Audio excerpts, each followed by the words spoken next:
Good morning, brothers and sisters. Thank you so much for tuning into my channel, Danny and the Lion's Den. Uh, I guess you haven't seen or heard of me much, so I'm going to start out today with testimony number one. I feel that people have to know where I come from to really realize how I got to where I am today, and to help you realize that when you look at me, you're looking at a miracle. Well, let's start from when I was a child. I was born in 1959, Cloquet, Minnesota.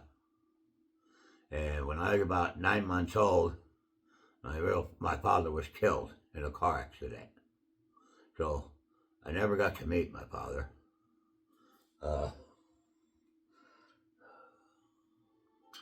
But I got Miss Kitty. Come here, Miss Kitty. Come on. She's shy. She won't come over here with me this morning. But anyway, so I grew up without my real father. Never had my real father, or never met him. And my mom, she was pretty young when she had us. She was only 17 when she had me, and there was two before me. So I guess she started having kids when she was about 14. So she didn't know how to be a mother. She was a child herself. But back in them days, I guess that's what they did. But anyway, so after Dad died, I guess I got out of diapers about 5 or 6, I guess. Mom, she became very, very abusive to us kids. She would bring in boyfriends and such, and they were just as violent to us and abusive to us as she was. And when I say abusive, I mean abusive, physically and mentally. Just a few stories. I don't want to spend all day on it, but Ma, she used to.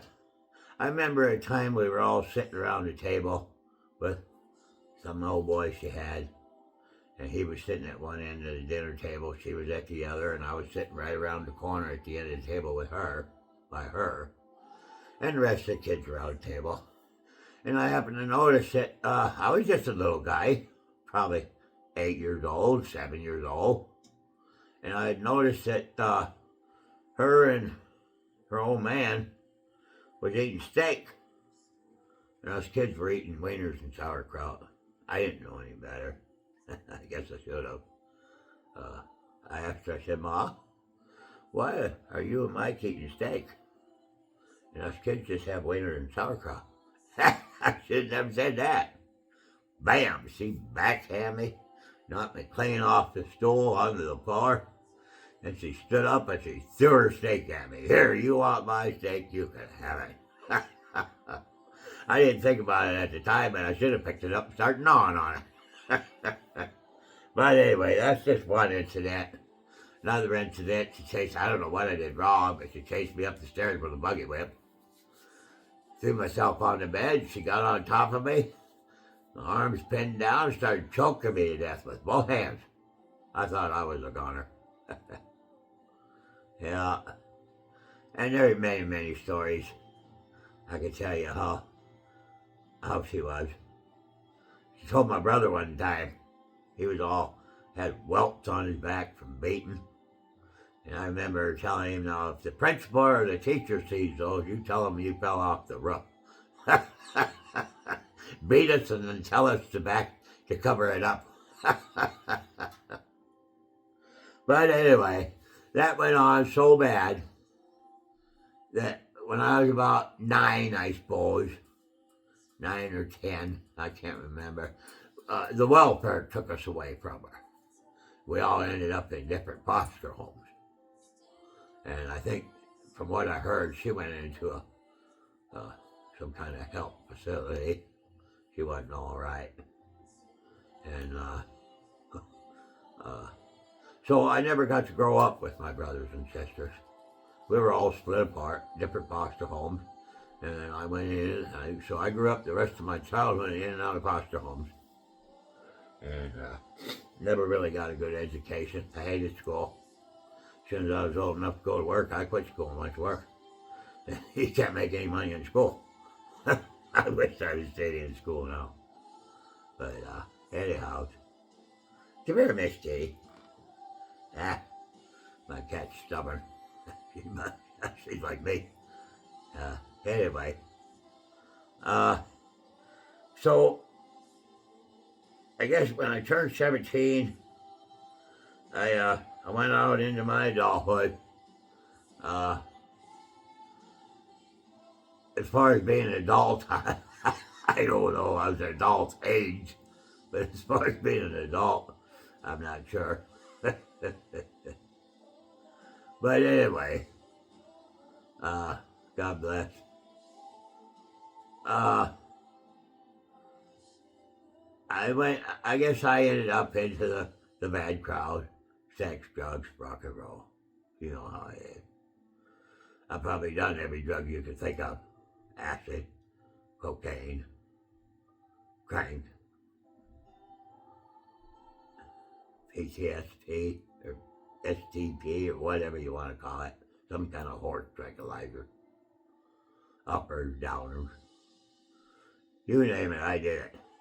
Other than heroin, never did that. I never shot it with needles. And I have no right to be as healthy as I am, even though I'm not in 100% health. But anyway, my next video, testimony 2, I'll let you know the real damage. When I started wanting a family, wanting to settle down and have a family. I'll let you know what happened in my next video. I'll name it Testimony 2. And there's a lot to say about that too. There was a lot to say about the childhood and my mother too, but I could be here all day. But anyway, I'm going to cut this one short. And testimony 2, I'll start as an adult about the time I had my child. I got one daughter. That's all the only one I got, thank goodness. But I'll start right there, and I'll let you know what kind of life I had then, up till I would say about 2 years ago. 2 years ago is when I turned my life over to Christ. And like I said at the beginning of this video, by the time I'm done with my testimony, you'll know that when you're looking at me, you're looking at a miracle. Only God, only Lord Jesus Christ could change a man that I was. But thank you for tuning in, brothers and sisters, and stay tuned for my next video, testimony number 2. And I got some stories to tell you there too. Just for an example, I was a construction worker my whole life. That's all I ever did.